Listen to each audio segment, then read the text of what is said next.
I bought this repossessed Bugatti Veyron with supposedly a broken gearbox. Nothing happens if I try to go into drive. Nothing happens. But we managed to solve the problem with just a tiny fuse. And that fuse was for the hydraulic gearbox pump. And we all know fuses don't just end up like that on their own. There's got to be a problem further down the line. And also the car still has a misfire along with loads of other problems, and it's going to get even harder now because Bugatti won't sell us any parts for this car unless it's with them. So the car would have to be on site with ourselves at any parts get ordered we see. Okay, so that fuse is fine at the minute, and every time we open the door we can hear the pump building up pressure, and everything is actually working as it should. But I don't think it's going to be long until that fuse either goes again or it burns out. There's got to be a problem further down the line. There's got to be something drawing amps, and what that is doing is the pump is building up the pressure, and then it should have accumulators which hold the pressure, and that allows you to shift gear, and the pump shouldn't reactivate until it's dropped below a certain bar of pressure. So before I test it out on the auto and see exactly how much pressure that pump's holding and whether it's losing it, I'm going to take off this quarter panel because we might be able to visually see the pump. So if we do a visual inspection first, and if nothing's visually wrong, then we'll plug the auto in and we'll see if we can see it losing pressure. First step, let's get this off because we should be able to access the pump behind it. Let's go. Now the strange thing that I found out is that during a service on the Bugatti Veyrons, each year they actually replace the gearbox pump, which says to me it must be a weak part of the car. I've never heard of anyone replacing any pumps each year on a service. And judging by the rest of this car, I highly doubt this one's been serviced. Now that the quarter panel's off, we're one step closer to accessing all the pumps and the filters for the gearbox. Okay, quarters off. It's given us way better access to all this stuff. The thing is, I can't see the gearbox pump yet. We can see math sensors. To get to the gearbox pump, we've got to get behind this. So that is the next stage. I'm hoping that there's something visually wrong with the pump, and that would explain why the fuse was melted in that way. But to access it, I've got to remove the body panel and then this piece of carbon, which is actually part of the rear frame. And now we can see it all. This could be our issue because it's very damp here, isn't it? All this is wet and that should be bone dry. But where is it coming from? And where is it leaking from? Actually, I was expecting to see it. Is it just weeping out of that, do you think? To make sure there was no leaks, first I cleaned everything with brake cleaner, and then I was going to go round, open the door again to activate the gearbox pump, and then was going to check to see if there's any leaks. But we didn't see anything apart from this. The wire is exposed all here, look. The wire going to the gearbox pump did have some breaks in it. Next step then, there's nothing obvious. There's nothing obvious really, apart from that split in the wire on the pump. So what I need to do now is see whether it is losing pressure rapidly. So we'll plug the auto in, I'll get a live data and see if it's losing pressure. Because if it's not losing pressure, there's not really any reason to change a load of the stuff. But I do want to get that pump out and at least service it. But yeah, sometimes if it ain't broke, don't fix it. So nothing obvious yet, but something must be causing that pump to overwork or stay on for too long. So what I wanted to check is to see whether the gearbox is holding pressure, because if it was dropping, then the pump would have to keep working to build up that pressure. And I could check this with the auto. Okay, so we've got pressure, we've got 49 bar, is that? 49 bar of pressure. Now I think these are the pressures that are held in each accumulator. And what we're looking for is if they drop dramatically. And I also want to see at what point does the pump kick in to build back up that pressure. So 48 bar, 50 bar. Let's see when the pump kicks in. I'm now going to reach over to put my foot on the brake and select a gear. because it uses the pressure to select the gears, so we should see a pressure drop. Right there. Park. 50 bar. Park. Neutral. And the pressure was only going down very slightly after each gear shift, It's doing alright. which seemed okay. And 47 bar. 46. But when does the pump kick back in? 45. 44 bar. And then the pump kicks back in to build up the pressure. 44 bar. And then the pump kicks in. And every shift I did, it lost about 1.5.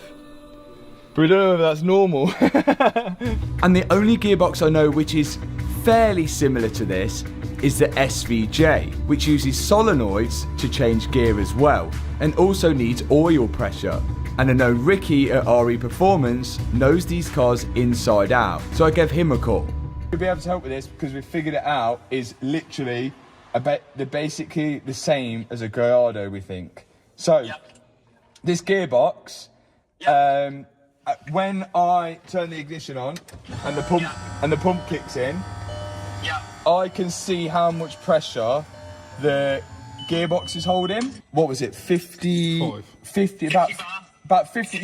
Yeah, it's on about 55 bar. The pump kicks in at around 44 every time it drops to 44 bar on this car. Yes. Which I think is similar to a Gallardo. But when that pump goes and I'm sitting here with the ignition on, the pressure does slowly creep down. Not loads, but it does slowly creep down. Is that normal, or should it hold complete pressure? So, how long does it take to fall down? Right, here we go. So Ricky has told us to run the car and switch the gears until the pressure drops and the pump kicks in. And after the pump kicks in, the gearbox should hold pressure for around 2 minutes before the pump has to kick in again. And that's what we're testing now. There's the pump going. Pump. Okay, go on then. Pump. 1, 2, right, don't do anything. And then And the pressure actually held for longer than 2 minutes. that looks pretty healthy. Yeah. What you kind of, at the minute, until you can kind of really, I suppose, drive it and put some miles on it and understand the behaviour of what's going on. Yeah. The mounted fuse is normally high amp draw for a long period of time. Yeah. Or high resistance. So really, still no answers as to why that fuse completely melted, because everything still looks good. We're generally looking good, ain't we? I don't want to mess with it if it's not broken. I don't think we'll know until it starts driving. We should probably check the oil and stuff, engine oil. Like, we could do an engine oil service, and like the air filters definitely need doing. But gearbox wise, I think we should leave it, because we won't know if I mess with it and cause a problem. We don't know whether that's going to be the problem I've caused, or was that like it before. So could it really have just been a fuse? I guess we'll have to wait to drive it to find out. But there were other faults. Remember, this car had an engine light on due to a misfire. Okay, we still have misfires. Mainly, ion current 16. And the rest are all random misfires. Because the way this car detects misfires is from the crank sensor. But it's 16 the one I'm worried about. Yeah, it's all coming from that cylinder 16. So Volkswagen coil packs are rubbish, and I know that from a Volkswagen Lupo. So it could be a bad coil. But the best way to test that is pull the coil out of 16, put it in 15, and see if we get the malfunction on another cylinder. Guess that's the next job before we start the radiator situation, and probably drive it. Exciting. So to change the coil pack over from 16 onto cylinder 15, we first need to access them, which means we need to take off a fair amount of stuff. And we think cylinder 16 is on the left hand side. First thing off is the air filter. This needs replacing, but I'm not paying Bugatti prices to have it replaced. But that is an odd looking filter, innit? There's no doubt this car needs a service, which we'll get onto. For now, let's just try and solve the faults. And to access these coil packs, it looks like this rear quarter is going to come off as well. And unlike Alex's Persport, these rear quarters are made out of aluminium, which explains why the Veyron is a little heavier than the Chiron. Now that the quarter's off, I can undo the clamps on the MAF sensors and lift out the air filter housing. Next up, I've got to start removing the bottom housing of the intake scoops, which means a few coolant pipes run through it, which need to come out, a few bolts, then we can lift it out, and we can nearly see the coil packs. Next off is the engine cover. All this, I think I'm going to get painted and refurbished. And whilst I'm doing this on the left side, my dad's also dismantling the right side, just in case we need to switch anything over there as well. Next off is the charge cooler, and we're getting one step closer to the coil packs. The next thing I've got to remove is the frame which holds the charge cooler, and once that's removed, I should gain access to them. I dread to think what the labour cost will be from Bugatti on changing all your spark plugs. But with all that removed, eventually I can get the coil packs out, which are of course in charge of sending the power to the spark plug. So it's pretty important that it works. Right, 15 is going to go into 16 now.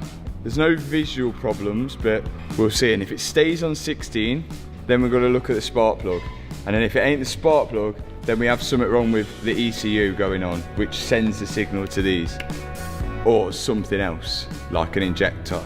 By switching these two coils over, we should then be able to pinpoint the problem. But as I said, if this doesn't change anything, it could be a spark plug or completely something different. To run the car, I've got to make sure I put it all back together now, and I'm really hoping I see the misfire bounce onto cylinder 15 instead. So first thing we're going to do is just clear the codes to make sure we don't run it and then I see cylinder 16 misfire again. So we're just going to clear the codes, should be back to normal, start it up, see if it goes to 15. That's what we're hoping for.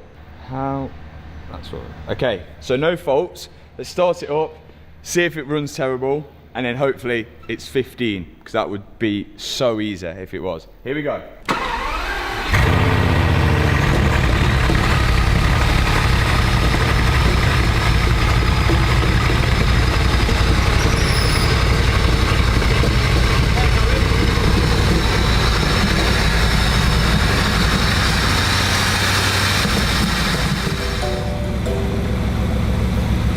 Surely not random misfire. Cylinder 16 misfire is still there, and we've got random cylinder misfires all coming from the left side of the engine. All on this side, innit? 10, 11, 16, 13, 12, 9, 14. None on that side, all on this side. So could it be to do with that? Change that unit over then. That side to that side. Yeah. See if it brings up the bolts on that side. Yeah. Right, so all the misfires was random multiple cylinder misfire, and they're all coming from this side now. It's not pinpointing onto one coil pack. So the coil packs could be okay, but this computer here sends the signal to the ECUs of when to fire, down to the coil packs of when to fire. So there's one on each side, and we're going to transfer them over and see if then becomes onto that side, and if it does, we've got to look for one of them. So we're using the same technique here as what we used on the coil pack, but now we're hoping to see the misfires jump from the left bank to the right bank. This little computer here is called the Ion computer, I believe. Ion Sense. And that's in charge of sending the power down to the coil packs. We better hope that ain't this. £9,000. What? There you go. There's 9 grand. And from what I remember, a technician who worked on Mark's Bugatti said that he had a misfire due to one of these being faulty. It has got a misfire, which we diagnosed down to an ion control module. So could it be a common issue? Well, I guess we're about to find out if that's the case once we run it again with these switched over. Okay, that's plugged into that side, that's plugged into that side. Let's see if the misfire moves over to that side. I don't know at this point whether I want it to or not, knowing that that is $9,000.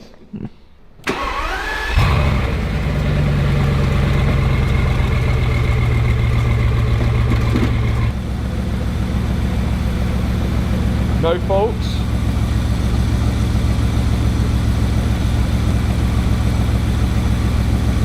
No faults. So what? How's that cured it? Well, there's good news and bad news. there's no faults anymore, but we haven't fixed anything. So we've just messed with stuff. So, but every time we started it's been warm now. So I think we've got to let it cool down, and then we'll get it to do the cold start again, because that really like exaggerated the misfire. But like, we had no engine light, nothing, but we haven't done anything, we haven't changed anything. So I don't like it when it fixes and we haven't fixed anything. So all the faults still remain a mystery. Could it be that this car just really needs a good service? Everything just seems intermittent. So for now, we're just putting everything back together before jumping on to the next thing. There is one thing I do want to do, which is on that gearbox pump, we saw that frayed wire. And I'm just worried why that wire is frayed. There's potential that if the plastic surrounding the wire has got really hot, it could be really brittle. And the only way for me to access that is to remove the pump. And to remove the pump, I've got to take off the accumulator on top of the gearbox oil tank first. Yes! Safety! Accumulator.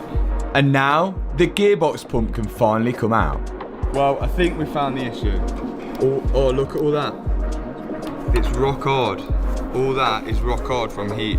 The plastic casing covering over the wire was completely perished and just dropping off. Wow, there's the problem. Again, this is all caused from heat. So these wires must have been getting pretty hot, but we still don't know why. Has this pump just completely worn and it's working harder than it should? Or is something causing it to stay on for way too long? Bad, isn't it? It's like fully exposed all the way up. That's like £1 million car and it's done that. I've never seen that on any car we've done. And that is used on an Audi A5 to make its roof go on and off. And it didn't take long for me to find what other car this pump is used on, and none of which it's used for a gearbox pump. So is it fit for purpose? The gearbox pump on the Bugatti turns on every single time you open the door and every time it drops pressure. Whereas if that pump's used to take a roof off and on, then that's not going to be used as often, which could be the reason why Bugatti changed this pump every single year. Now, I've ordered one of those pumps, but until that turns up, for now, I'm just going to run some electrical tape around the bare wires to prevent them from shorting out when I put this one back in, because I want to know how this car behaves when we start driving it and whether all those faults actually come back. Like, I put tape on and then added even more. Put it back in. Let's hope it all works. Put it back in. And this is the perfect time for me to grab a Y food, because as you know, me and you guys who are constantly on the go, this is a perfect meal in a bottle, and it's going to keep me full up to my next meal. And that is because it's the perfect alternative to grabbing some fast food at lunchtime, and you know you're getting exactly what your body needs. In one of these bottles, there's 26 vitamins and minerals. It's high in fiber, high in protein, lactose-free, gluten-free, and there's no added sugar. And on top of that, there's loads of different flavors to choose from. They taste just like a milkshake. That's it. We're all in. I need to see whether it still works. So if it doesn't, I'm in big trouble. And now, if you did want to try Y Food, now is the perfect time, because there's a huge 30% off sale. For those that have already tried Y Food and want to just restock, you can get my bundle for 30% off. Or if you want to try Y Food for the first time, then I'd recommend getting a taster pack, which is also 30% off right now. I've popped a link in the description box below.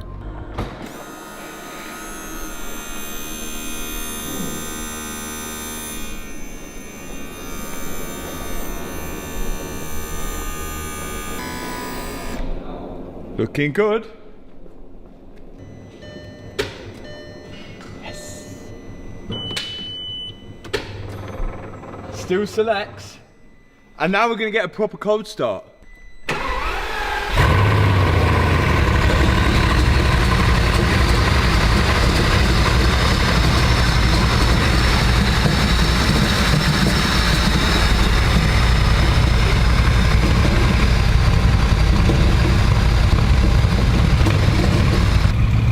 It just don't like cold starts, does it?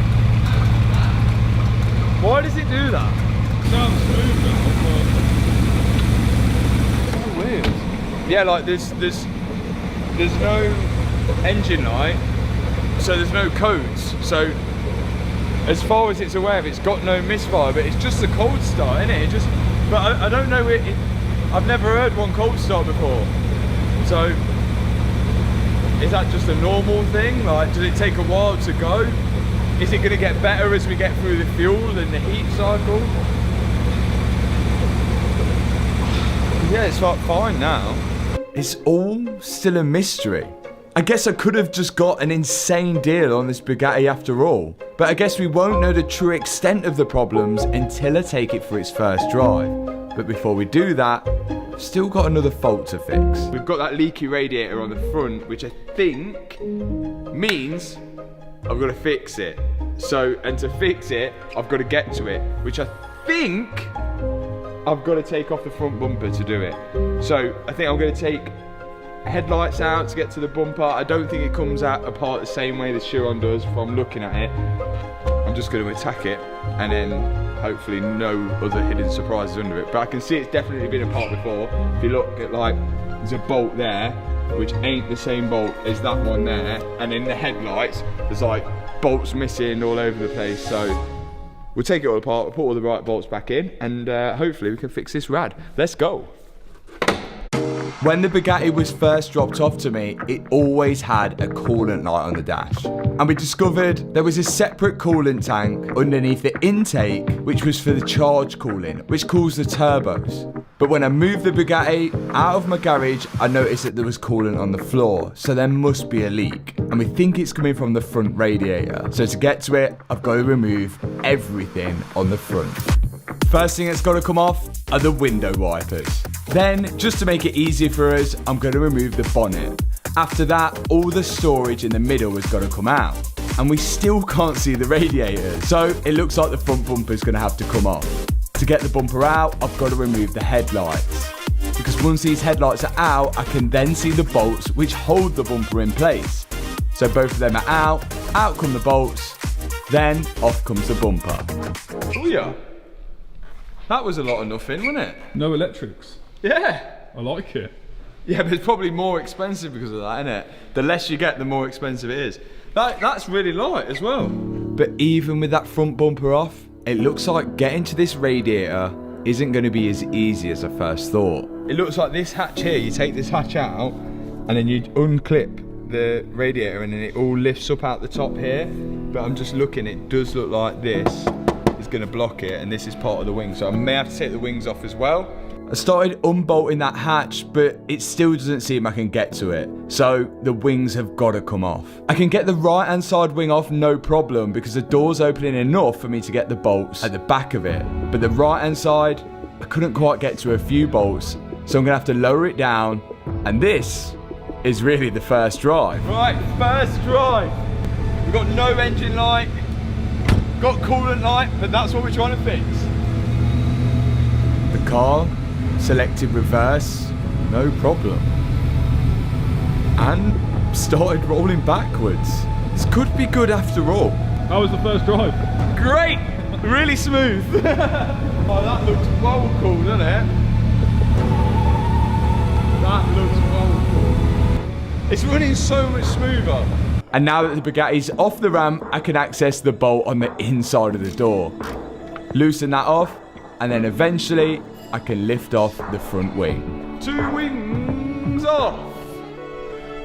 But it still doesn't look like I'm going to be able to get that front radiator out. Okay, in an ideal situation, what I would do now is remove this top panel and I'll lift the radiator out, but I cannot get this radiator to move because it's attached to that radiator, and that radiator is attached to the fans, and the fans are at the back, and the things that are blocking the fans are these carbon bits, but to remove the carbon bits, you've got to remove the radiators before you get to the carbon bits. I can't remove the radiators because I can't get this off. So to get this off, I've got to actually unbolt it from the chassis here, which means removing all the suspension, the arms, the steering rack, everything there to get this forward. So what I'm trying to do is, I'm trying to get these rads off so I can see if I can actually get to the bolt on the side of the rad to separate these two, but then I still don't think that this radiator is going to lift up because this is blocking it. No matter what I did, I couldn't find a way to access this front radiator and get it out without removing the entire front end. And I just don't think the leak is big enough to warrant doing that. So what I'm going to do now is drain the coolant out of that radiator by removing the bottom hose here and the top hose. Then we're going to run a pressure test. What we want to try and do now, I've got a smoke tester. I'm going to blow smoke in there and hopefully it's going to find a way out. And when it finds its way out, we should know where the leak is. And if we mark the leak with a little bit of pen, we need to see if we can fix it.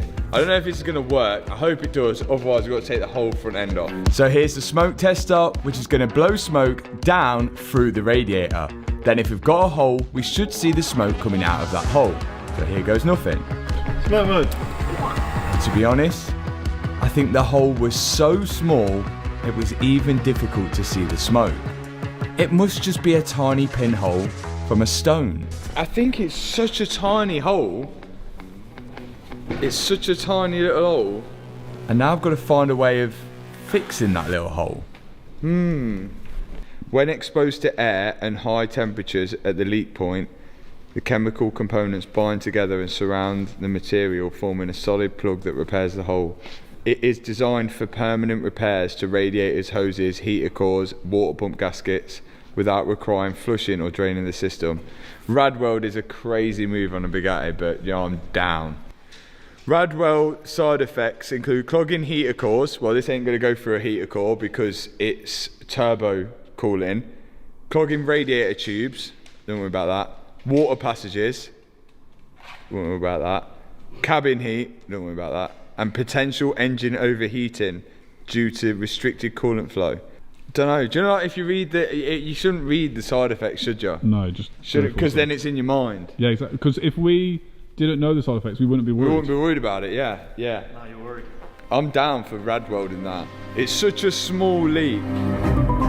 Okay, so this is something that I wouldn't usually do, but being that the leak is so small, we're gonna actually give it a go. What's the worst that could happen? The Radweld goes in the system, then it works its way through the radiator until it finds a hole. Once it finds that hole, the Radweld sort of sits there and then goes hard, creating a permanent repair. Right, here we go. So that's engine. This is charge cooling. So this circulates through the radiator at the front, through these charge coolers. Come on, we can do this. If we've solved this with some stop leak and a fuse, this is the best buy in the world. Again, if this doesn't work, we can just flush out the radiators and the cooling system and get that radiator out to do a proper repair. But being that that hole is so small, I really think this might actually work. Especially how we're grabbing it now before that leak gets any worse. Here we go, we're gonna run it and keep it going through, and then we're gonna go to the front and we'll see if it starts seeping out.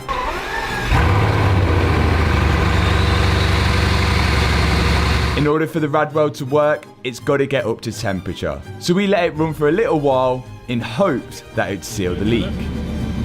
All dry at the minute, but we need to get hot.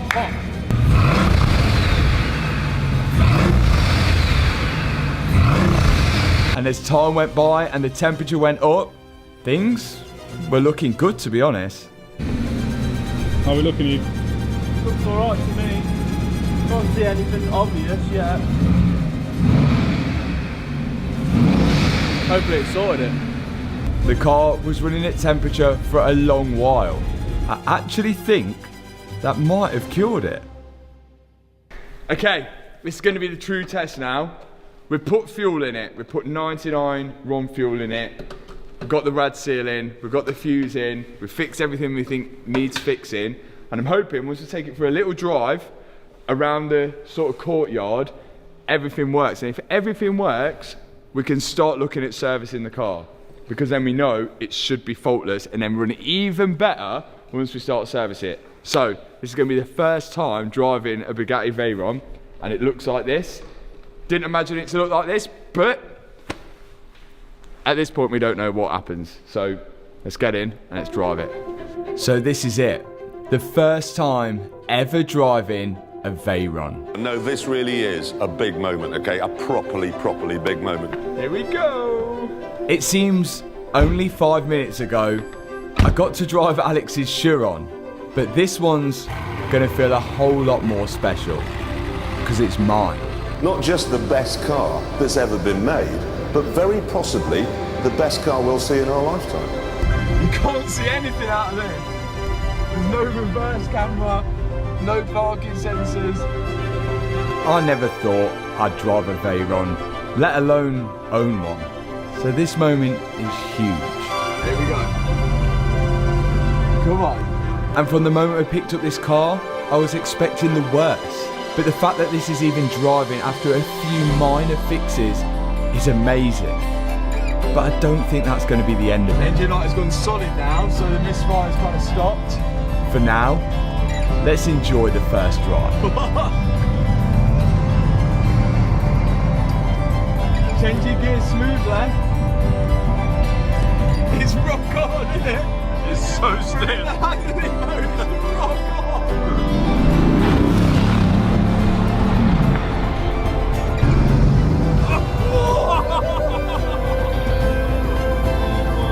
Crazy that, isn't it? Yeah, it's got all power. That's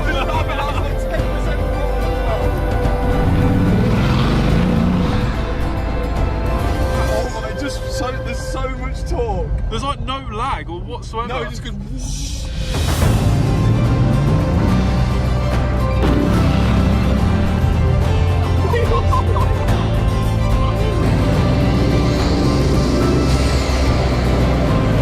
It's got so much power, it's ridiculous. It's insane, there's so much torque. There's so much just like pure power. Despite the engine light coming back on, the car was actually running and driving, and what an experience. It's working good. How's that? Sick, it's rapid. I mean, it only went like 10% throttle, it's like, whoa. It sounds like a jet when you come past it. How's the rad looking? How's the rad looking?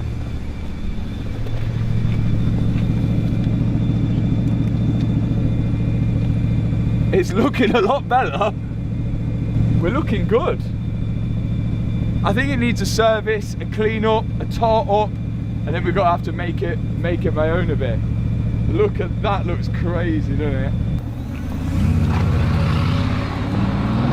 But despite an amazing first drive, all those problems now come back to haunt me. Is that not going into gear? What's the situation? No, it went into gear, but now it's all flashing every light on the dash.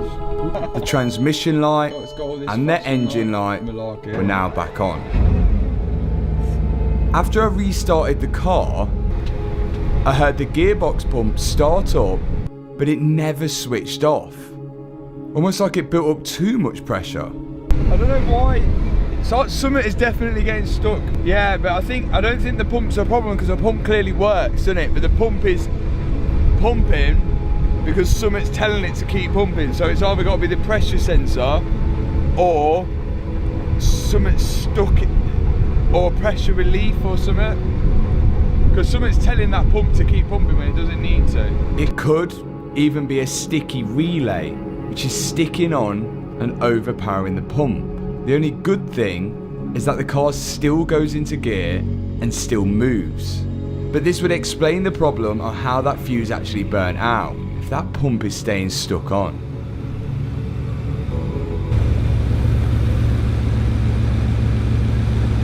Broken again. The gearbox pump is just stuck on. Still pumping now. On. It's going to self-destruct. Yeah, it's at 72 bar. Oh, look the fuse, look the fuse. Quickly, quick. Where? Yeah, this one. This one here, this top one here. Oh, it's gone off. So I might We're at 69 bar, that 50. The gearbox was still holding pressure, it was just that the pump was getting stuck on and building up too much pressure. But when I cleared the codes, Ready? So, yeah, then it pumped up to 55 immediate there. That's odd, isn't it? the car went back to working as normal again. So something ain't right. It's like it just got stuck on. On top of that, all the multiple cylinder misfire codes all come back. So the only place I think we should start first is just by servicing this car, which is going to be a problem in itself. As many of you may know, Bugatti charge over $20,000 for an oil service, and we're going to have to do more than that. Right now, we're taking out all the spark plugs with plans to replace the spark plugs and the coil packs. But we're going to have to cross-reference all of these parts when we get them out because we know Bugatti are not going to sell them to us. Yes! Dirty girl. That's very black. Yes, that is. NGK, Volkswagen Audi. The good news is that the spark plugs look pretty bad. A lot of carbon build-up on every single one that we pulled out of the engine. And although they might not be causing the misfire, they're certainly not helping it. And luckily, these are just generic NGK spark plugs. So they're going to be fairly easy to just cross-reference. And eventually, me and my dad managed to remove all 16 of these spark plugs. And it's just going to be the case now on cross-referencing the spark plugs and the coil packs as well, as I'd like to eliminate everything. Okay, before we go underneath and drain all the oil out, there's some more stuff I want to do on top, and this is all the gearbox stuff. So there's accumulators, there's pumps, and we know we had that issue with the pump, but I think the pump's actually fine. I want to replace it anyway, so it just literally solves everything.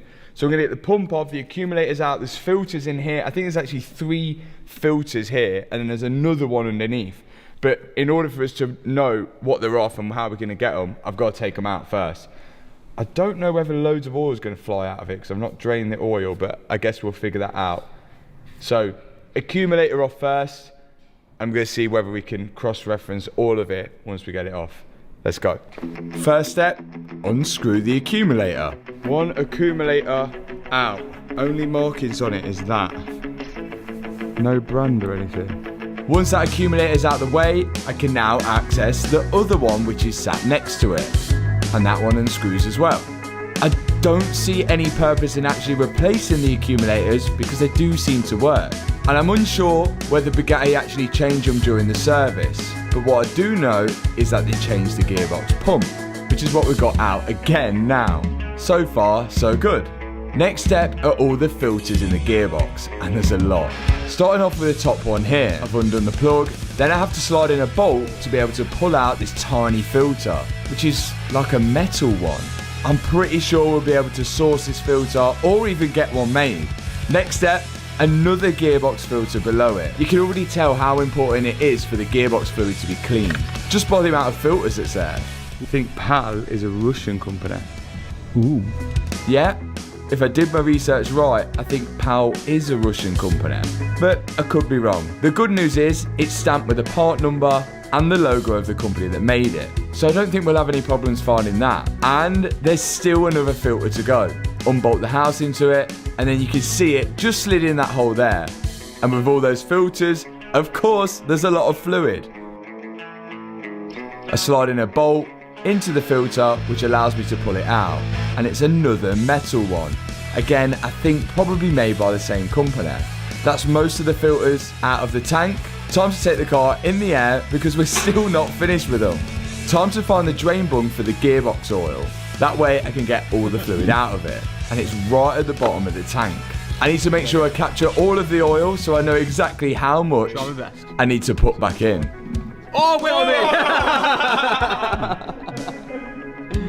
Oh, she fired out. You did get it on you as well. Yeah. Look how clean that looks. It's like caramel. That looks like it's had a service, whereas the engine didn't.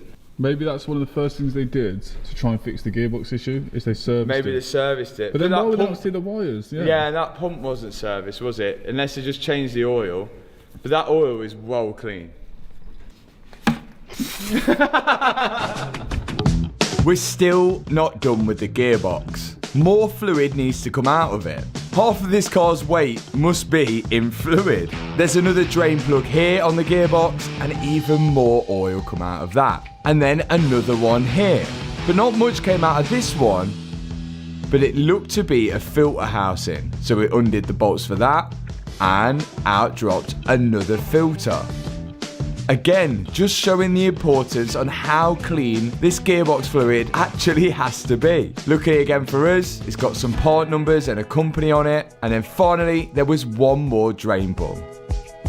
Right, this is how much oil come out the gearbox. And supposedly it's 15 litres in the gearbox and we got out 13 and a bit.